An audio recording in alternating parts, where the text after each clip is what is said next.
consistent and be on video. If you can do that, you can like crush probably half of your competition. Learning from your mistakes is the most important thing. True definition of fear is false evidence appearing real. To make sure that I become that person. I could be the start of your doors opening. You can't go wrong. Simplify it. It's pivoting. How to get that number right. That's my inspiration. We just kept going. It's just different. Get involved in your community. I really feel like it's a God idea. And you want to buy the right land. We all really have more money than we think. People direct to you, pay you the most. And to look yourself in the mirror. And push yourself forward. You still have the opportunity. The biggest thing that's going to hold investors back is mindset. First of all, it's demand. That's like what I'm looking for.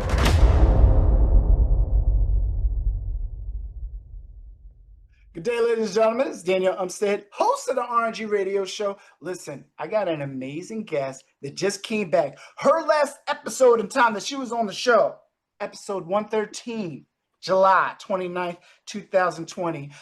You may know her as the author of Patricia's Reflections, but she is back here today, Katilya Humphery, to talk about her two new books, Heaven Said No and The Doors Don't Lock. I can't wait to get into this episode. But first and foremost, Katilya, welcome back, sister.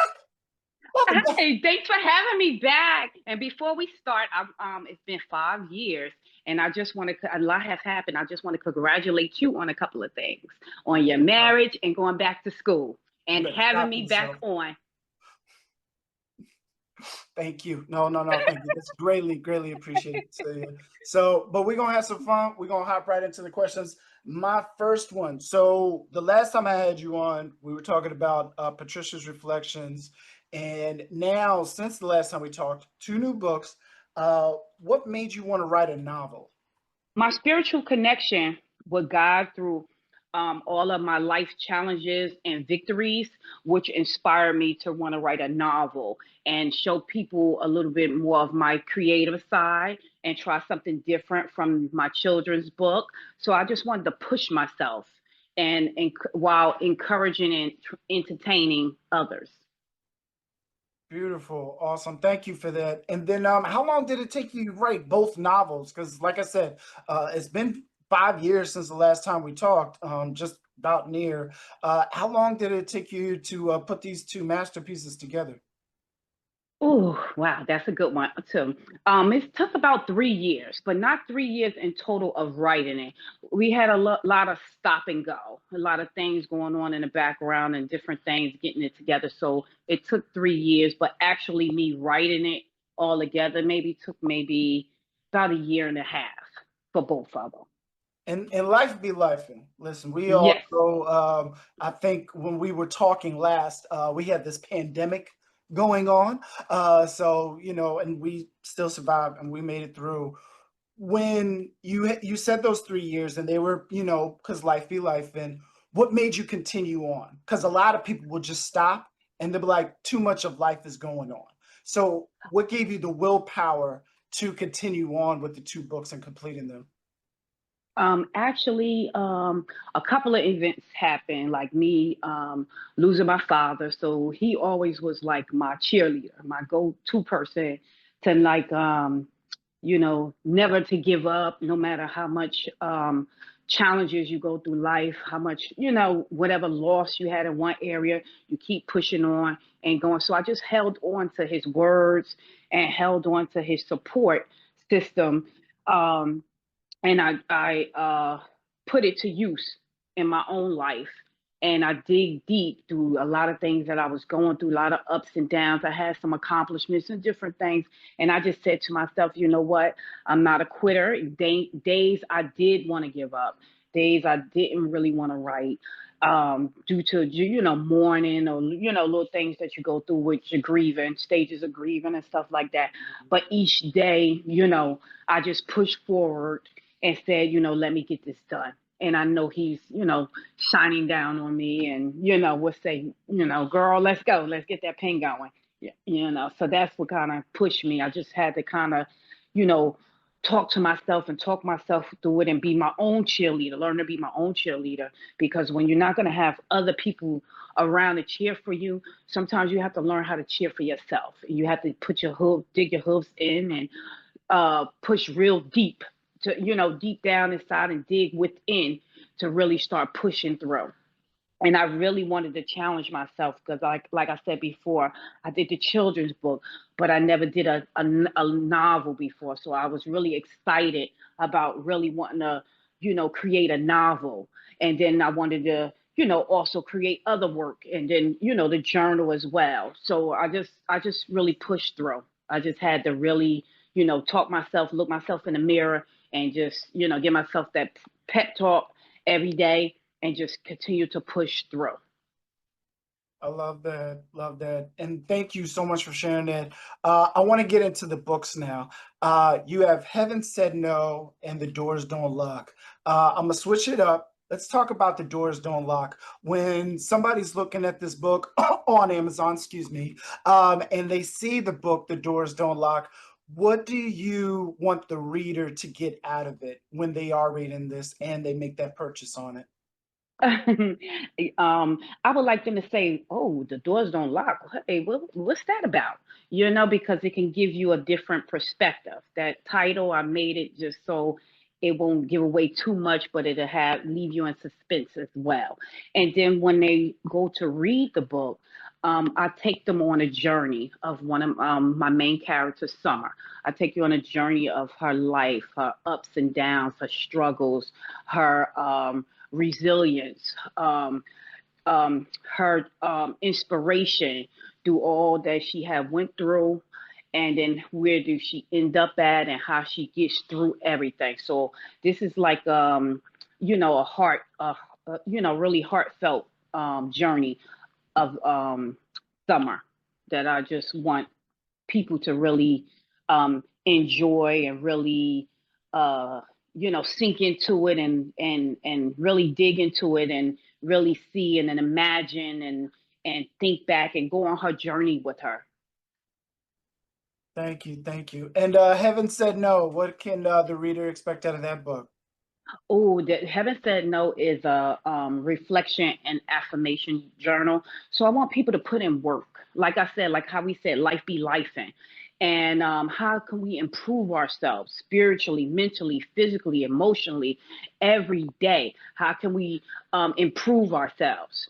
And how can we work on ourselves and try to encourage people to be a better them for tomorrow? I love that. Thank you. And then what's your motivation and thought process, as you're writing these? You had mentioned your father, which, of course, my condolences to you for that, and him being that support system. In addition to that, what's your motivation and thought process, either through daily life or even just the work that you put into these books? I just wanted to capture and bring awareness to young and older, or a young and older audience, how to really tap into their purpose in life. And despite it all, just like, just do something for readers that inspire them, something they can say, "Ooh, even if they didn't go through this, or they know somebody that did," something that hits home, basically. I was creating this, it's like a hit home project, because we either went through it, or maybe heard of somebody, or even know somebody that has been going through little different things, trials and tribulations and victories, because it's not just all trials and tribulations, victories and overcoming it as well. Amen. Amen. All right. Appreciate that. And then now, before I get into a couple more questions, two things. Where can folks purchase the book at? I think I mentioned Amazon, but where can folks purchase the book at? And in addition, where can folks find you at on social media? Okay, they can purchase the book on Amazon, as you said, or they can contact me through my email at katilyathumphery@gmail.com, and they can also request a signed copy or autographed copy of the book as well. They can follow, of course, Patricia is still Patricia's Reflection Book Pals on Instagram, and different things like that. And then these two books is up there under that as well. Great. Awesome. Awesome. And then for that writer, and I think, of course, I had asked this back on our first episode, but since, the last time we talked, and you come across those who may have writer's block, or even just don't know where to start, what do you say to that individual who's looking to become that aspiring author such as yourself, or even just trying to find the words to put together to get started? What do you say to them? Like I always say, just start writing. You can put all the stuff. That's why you have editors and different things like that. Just start writing. Just write it down. If you get a thought, if you're somewhere out, say if you're not by pencil or paper, just write it in your phone to yourself. Write it on the thing. Just start writing. Even if you write every day on a little sticky note, write. All that becomes a book. And all that has a purpose. So just write. Don't overthink it, because sometimes we are worst critics and we overthink and we overanalyze. Don't think about how you're gonna get the money. Once you start something and with good intentions, God will always be behind you to push it and to get it to where it needs to go. You're gonna go through some ups and downs once again. On your journey of getting it to where it needs to be, to finish, which is to the finish line. Yes, but keep pushing. Don't stop writing. Don't try to put it all together, because that's where you have all your, bells and whistles as far as editors and all the publishers, and, let them do the hard work for you, but just put it together. And then on another note, if you're self-publishing, listen, Google is our best friend. YouTube is our best friend. If you're trying to put it all together, or you just reach out. And my email is always available for those who have questions and stuff and want to reach out as well, just for a little insight. It's no one blueprint. Just because I did it one way, you might find a different way, but just get started, and it's all good. Love that. Thank you so much. This is about to have me tear up, because this is why I do the show. The gems is being dropped, y'all. The gems is being dropped. As we're wrapping up here, I do got one final question, and then definitely going to need that contact information once more. Do you have any new businesses or another book potentially coming out that we can expect in 2025? Yes, I'm working on another children's book that should be coming out soon. And then I'm also in the process of making a poetry book as well. And then I also have for this summer, I have a tie-in ice push cart. The name of it, yes, the name of it is Nathaniel Italian Ice. So I'll be around. I'll be posting. Look out for media streams on that and showing you where I'm going to be at, different venues and stuff like that, different flea markets, different events and stuff around in the neighborhood. If you need to book me for birthday parties, events, schools, things, I am available. Awesome. Love that. Now, listen, as you know, RNG Radio Show is worldwide. I've had guests from Scotland, Ireland, the motherland, even all the way down to Texas and Florida, California and all. What area will you be in so people know how they can get in contact with you and reach out? What specific area? Far as the Italian Ice? Yeah. I'll be Montclair. I'll be doing a lot of New Jersey. I'll be in New Jersey doing a lot of Essex County areas, basically, like Montclair, Newark, of course, South Orange, West Orange. I'll be, I'm pretty mobile, so I'll be traveling around. All right, beautiful, awesome. And then, yeah, as a final wrap up, can you drop that contact information where folks can find you on social media? Once again, Patricia's Reflection Book Pals, Nathaniel Italian Ice, both Instagram and Facebook, along with Patricia Reflection. And then my email address, once again, is katilyathumphery@gmail.com. Beautiful. Awesome. All right, Katilya, listen, thank you again so much for being on the RNG Radio Show. Definitely looking forward to having you come back, especially once you drop that new book. So please, definitely would love to see you again.